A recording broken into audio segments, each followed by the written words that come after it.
Hi viewers, இன்னைக்கு நம்ம சேனலில் ஒரு புது சீரீஸ் ஸ்டார்ட் பண்ணியிருக்கேன். Wireless cooking series. அதில் நம்ம முதல் வகையாக பார்க்க போகிறது மக்கானா ஃப்ரூட் கஸ்டர்ட். இந்த கஸ்டர்ட் ரெசிபி பண்ணுறதுக்கு பால், சர்க்கரை, மாவு அந்த மாதிரி எந்த பொருளும் சேர்க்காமல் பண்ணியிருக்கோம். அதே சமயம் அடுப்பு கூட யூஸ் பண்ணாமல் பண்ணியிருக்கோம். வாங்க பார்க்கலாம் மக்கானா ஃப்ரூட் கஸ்டர்ட் எப்படி செய்கிறதுன்னு. முதல்ல ஒரு பவுலில் 15லேருந்து 20 மக்கானா சேர்த்துக்கிட்டு கொஞ்சமாக தண்ணியில் ஊற வச்சுக்கோங்க. கூடவே 8லேருந்து 9 முந்திரி பருப்பு சேர்த்துக்கோங்க. 15 நிமிஷம் போல் ஊற வச்சக்கப்புறம் இப்படி தான் இருக்கும். இப்போது நம்ம ஊற வச்ச மக்கானாவும் கேஷ்யூ நட்ஸ் நல்ல ஒட்டை பிழிஞ்சிட்டு மிக்ஸி ஜாரில் ட்ரான்ஸ்ஃபர் பண்ணிக்கோங்க. நான் இன்றைக்கி ஒரு ஆள் தாராளமாக சாப்பிடக்கூடிய அளவு தான் நான் பண்ணியிருக்கேன். உங்களுக்கு எவ்வளோ தேவையோ அதுக்கேற்ற மாதிரி அளவு கம்மியாகவோ அதிகமாகவோ சேர்த்துக்கோங்க.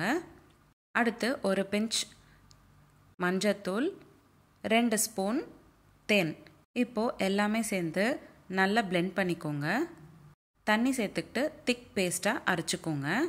அடுத்து நான் ஒரு வாழைப்பழம், கொஞ்சமாக கலர்ட் கிரேப்ஸ், டேட்ஸ், காஞ்ச திராட்சை, முந்திரி பருப்பு, பிஸ்தா, பாதாம், வால்நட் இது எல்லாத்தையும் நல்லா பொடிசாக கட் பண்ணிக்கிட்டு இப்போது நான் செஞ்சு வச்சுருக்கிற மக்கானா கஸ்டர்ட்குள்ளே சேர்த்துக்கிறேன்.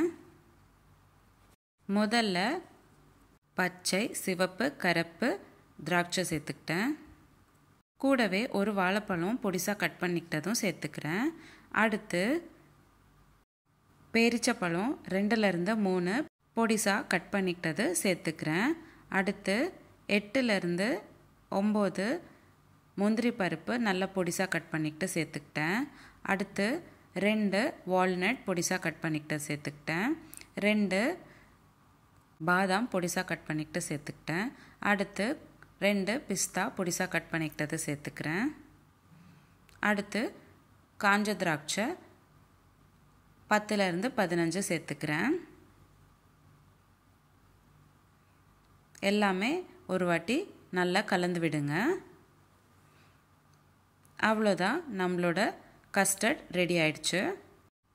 இந்த கஸ்டர்டுக்கு நம்ம பால், சர்க்கரை இந்த மாதிரி எந்த பொருளும் சேர்க்காமல் செஞ்சுருக்கோம். அதனால் இது ஒரு ஹெல்தியான ஆப்ஷன். இந்த கஸ்டர்ட் ரெசிபியில் உங்களுக்கு தேவையான ஃப்ரூட்ஸ் எல்லா வகையும் நீங்கள் சேர்த்துக்கலாம். பெரியவங்கலேருந்து சின்னவங்க வரைக்கும் ரொம்ப விரும்பி சாப்பிடுவாங்க இந்த ரெசிபி. மக்கானா ஃப்ரூட் கஸ்டர்ட், அதுவும் அடுப்பு இல்லாமல், பால் சேர்க்காம, சர்க்கரையும் சேர்க்காம ரொம்ப ருசியான மக்கானா ஃப்ரூட் கஸ்டர்ட் ரெடி ஆயிடுச்சு. நீங்களும் உங்கள் வீட்டில் ட்ரை பண்ணிவிட்டு இந்த ரெசிபி எப்படி இருந்ததுன்னு எனக்கு கமெண்ட் பாக்ஸில் கமெண்ட் பண்ணுங்கள். உங்களுக்கு இந்த வீடியோ பிடிச்சிருந்தா லைக் பண்ணுங்கள், ஷேர் பண்ணுங்கள். இதே மாதிரி டெய்லி ஒரு ரெசிபி பார்க்குறதுக்கு என்னோடய சேனல் சப்ஸ்கிரைப் பண்ணிக்கோங்க.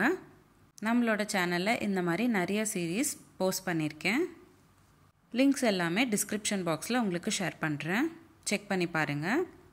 இந்த ரெசிபி எப்படி இருந்ததுன்னு எனக்கு கமெண்ட் பாக்ஸில் கமெண்ட் பண்ணுங்கள். மீண்டும் சந்திப்போம் ஒரு சுவையான ரெசிபியுடன். தேங்க்யூ.